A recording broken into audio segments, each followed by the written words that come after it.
मरीख और चांद की कुर्बत का दिलचस्प नज़ारा आज देखा जा रहा है। आसमान पर एक मशहूर कर देने वाला नज़ारा चांद के तुलू होने के बाद से नजर आ रहा है। हमारा पड़ोसी सुर्ख सयारा यानी मरीख चांद के बिल्कुल नीचे है। मरीख को देखने के लिए दूरबीन की भी जरूरत नहीं होगी, बल्कि आंखों से ही इसे देखना मुमकिन है।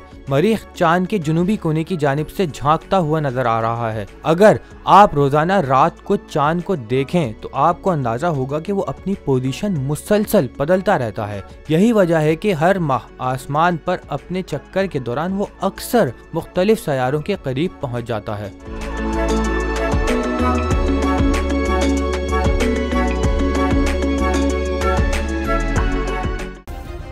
सब्सक्राइब करें और बेल दबाएं ताकि कोई खबर रह न जाए।